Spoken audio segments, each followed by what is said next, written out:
क्योंकि ये सारा कुछ एक अब बेसलेस ये सारा कुछ दो महीने में कैसे हो जाएगा जब आप कहते हैं कि इलेक्शन भी टाइमली होने चाहिए। अब पैनामा फैसले के खिलाफ उनकी जो नाअहली की अपील है सुप्रीम कोर्ट के हालिया डिटेल जजमेंट के बाद अब वो भी मुमकिन नहीं है। अब या तो जस्टिस फायज ईसा अपनी अवामी तबसरे को आगे बढ़ाते हुए सर सुप्रीम कोर्ट के कवानीन को अपडेट करने के लिए एक फुल कोर्ट बना देंगे, इकट्ठा करेंगे और फिर इसी तरह 184(3) के जो मुकदमात हैं उन पावर्स को भी असर और रिविजिट किया जाएगा, अपील की जो क्लॉज है उसको भी देखा जाएगा, दूसरे दर्जे की की इजाजत होगी। That is one option, justice Qazi Faez Isa full court बना लें। दूसरा, वगरना आप देख रहे हैं कि आईनी तरमीम के जरिए ही इस शिक को आइन से बाहर करने के लिए अगली पार्लियामेंट को उससे एक्सपेक्ट किया जाएगा कि वो ये करे 2/3 अक्सरियत के साथ। And I don't see anybody getting 2/3 majority है, या तो सब इकट्ठे हो जाएं। ये तो बड़े वाजे तौर पे उनके कानूनी ऑब्स्टिकल्स हैं सर।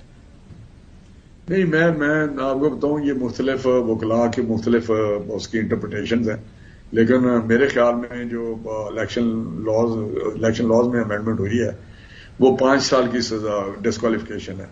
और ये सुप्रीम कोर्ट ने भी कहा था जब लाइफ डिस्क्वालिफिकेशन हुई थी तो उस वक्त उन्होंने कहा था कि देखें ये रिटर्न किसी जगह पे भी नहीं है, कुछ एक फिक्स्ड टर्म नहीं है, तो लिहाजा आप क्यों नहीं पार्लियामेंट इसको लेजिस्लेट करती कि कितना टाइम पे डिस्क्वालीफाई होना चाहिए।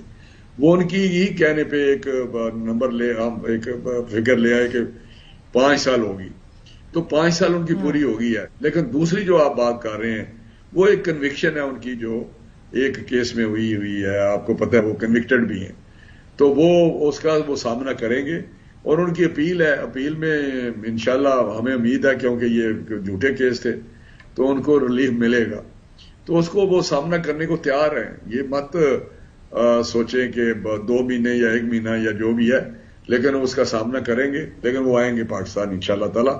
जो आप बात कर शहबाज शरीफ साहब ने कहा कि उनके बड़े भाई जो हैं अब आपके अगले वजारत उज़्मा के ओहदे के लिए पार्टी के उम्मीदवार होंगे। उन्होंने ये भी साथ दावा किया कि नवाज शरीफ साहब को आइंदा इलेक्शन लड़ने से रोकने में कोई ऐसी कानूनी रुकावट भी नहीं है। इसी मौके पर डार साहब ने भी फरमाया कि नवाज शरीफ साहब की नाअहली की मुद्दत 27 जुलाई को खत्म हो चुकी है और अब कोई तकनीकी रुकावट उन्हें इलेक्शन लड़ने से नहीं रोक सकती। बट सर ये मसला ये है कि ये फैक्चुअली इनकरेक्ट है। पैनामा फैसले और कानून के दरमियान एक तसादुम है। सुप्रीम कोर्ट की एक जजमेंट आई हुई है ताहयात, और आप लोगों ने एक कानून बनाया, इलेक्शन एक्ट में तरमीम की है। सवालात ये होंगे कि क्या ये कानून फैसले को एक तरफ रख सकता है और क्या माजी और बंद मुकदमात पर रेट्रोस्पेक्टिवली भी साबका तौर पर लागू हो सकता है। These are all questions that the court has to answer today.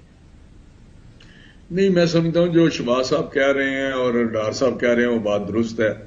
Disqualification उनकी जो 5 साल का एक टाइम था लॉ में अमेंडमेंट होगी वो लागू है हमारे ख्याल से, और वो बहुत सारे सीनियर वकला के हिसाब से उनकी इंटरप्रिटेशन जो है, तो मैं समझता हूं उनकी डिस्क्वालिफिकेशन तो 27 जुलाई को टाइम पूरा हो चुका है।